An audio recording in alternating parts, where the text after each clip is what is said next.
Caros amigos, as eleições se aproximam. O exercício da cidadania é soberano em nosso país. O futuro da nação está em jogo. Mas, se elegemos Fernando Haddad, estaremos dando um passo largo para o retrocesso, para uma verdadeira catástrofe. Ele é apoiado por um presidiário e ele também está envolto em inúmeros processos criminais. O Ministério Público de São Paulo acusa o senhor de corrupção passiva, lavagem de dinheiro, associação criminosa, Caixa 2 e improbidade administrativa. A construtora UTC teria pago uma dívida de R$ 2.600.000 da sua campanha na Prefeitura de São Paulo em 2012. Outro caso também de acusação do Ministério Público, desvio de 129 milhões no Teatro Municipal de São Paulo. Isso teria acontecido durante a sua gestão como prefeito. A acusação de improbidade administrativa. E o senhor é réu também por improbidade em outro caso, superfaturamento da construção de um trecho da ciclovia. O senhor tem alguma explicação para esses processos todos ou vai dizer que é exatamente uma perseguição política? Não, aí é pior. Você vai me desculpar, porque aí você está falando da minha honra e é muito pior. Não é da sua honra. O senhor está sendo... Não, vamos lá, vamos responder. O povo brasileiro já sofreu demais e não merece ter como presidente alguém que falta com a verdade. A manifestar para ele qual é o Brasil que o senhor quer para o futuro. O senhor tem 1 minuto. Eu tenho certeza que todos que estão me ouvindo se lembram dos 12 anos de normalidade democrática que nós vivemos no país.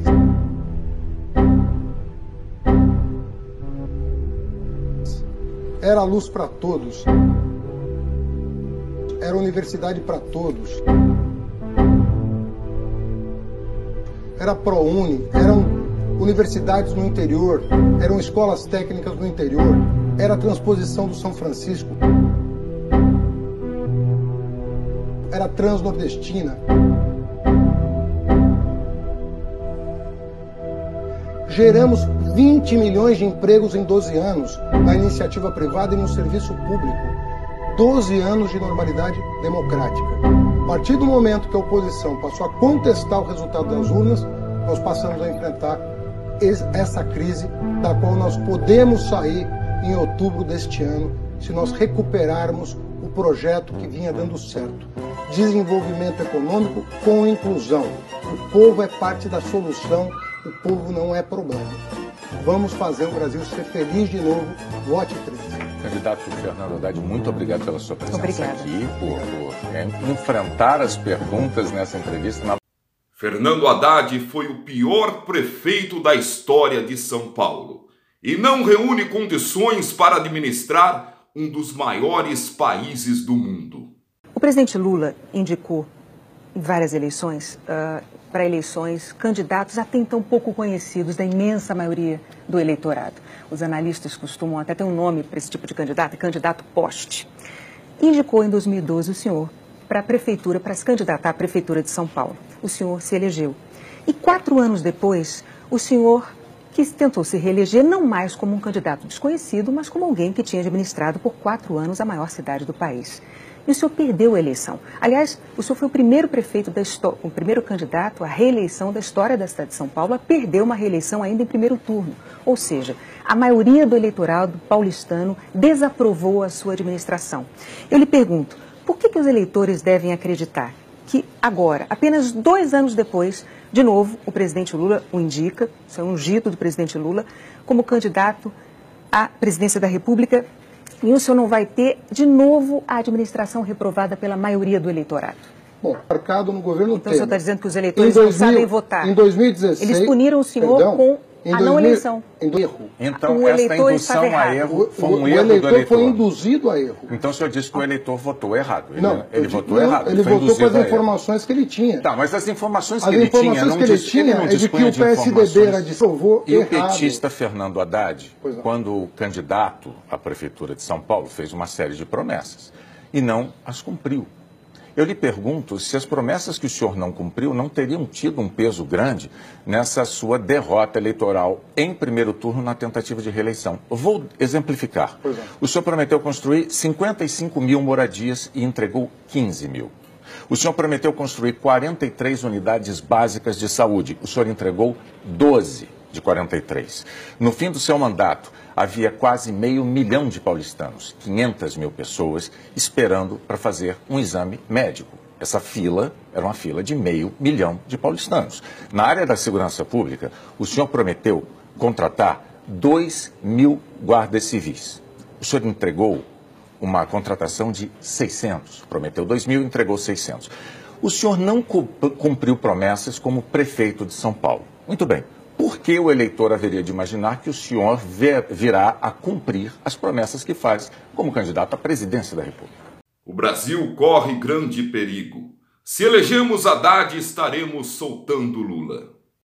E agora, companheiro Haddad, a sua eleição vai ser a libertação da nossa gente, começando pelo grande brasileiro que injustiçado hoje estará preso em Curitiba, nosso companheiro Lula.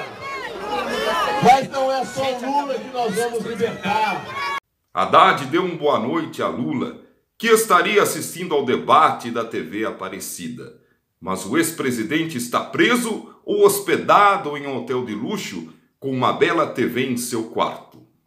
Cumprimentar o Lula, que nos assiste nesse momento. Haddad, Lula e Maluf já firmaram um pacto maligno.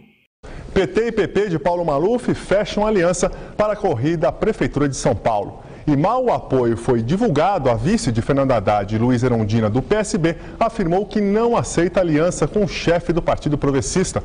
A declaração foi dada agora há pouco ao site da revista Veja. O encontro para o anúncio foi na casa do deputado Paulo Maluf, onde ele ofereceu um almoço. O que o senhor serviu? Feijoada. É o prato internacional do Brasil. Até ontem, adversários históricos em São Paulo. Agora, aliados. O ex-presidente Lula posou para as fotos, mas saiu sem falar. Soube-se que ele não queria ir, mas foi convencido pelo anfitrião que teria exigido a presença de Lula como condição para selar o acordo.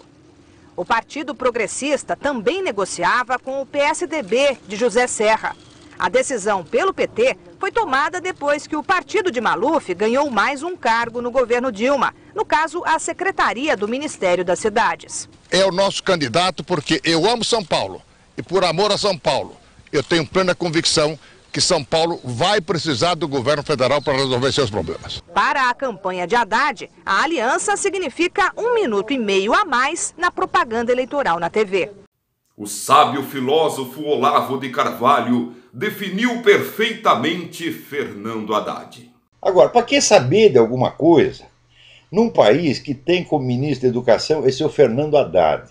Eu estou dizendo há tempos que esse sujeito é analfabeto, há tempos eu estou dizendo isto, que ele não pode ser, não digo que ele não pode ser ministro da Educação, ele não pode ser diretor de uma escola, ele não tem qualificação para ser diretor de uma escola primária. Daí aparece agora o sujeito dizendo, não, os alunos têm que ir lá e preencher o cabeçário. Cabeçário? Cabeçário, com perdão da palavra, é a puta que o pariu. Vai estudar, vai pra casa, vagabundo. Cabeçário só pode ser coleção de cabeça. Então, esta besta quadrada, eu li o currículo do desgraçado. Tudo que ele estudou na vida foi comunismo. É um negócio de louco, ele só pensa em comunismo, só lê livro de comunismo. E com isso vira educador e ministro da Educação. Ora, porra! Vamos fazer um teste de português, seu Fernando Haddad? Você senta aqui e eu sento ali e nós vamos fazer uma redação. Minhas férias. Ou meu cachorro. Tá certo? E vamos ver se você consegue chegar na terceira linha sem cometer 3 erros de português. Vamos ver. Eu duvido e faço pouco. Tu é um analfabeto, tu é um charlatão, tu é um vigarista. Tu não pode ser ministro da Educação, tu não pode ser professor de coisa nenhuma.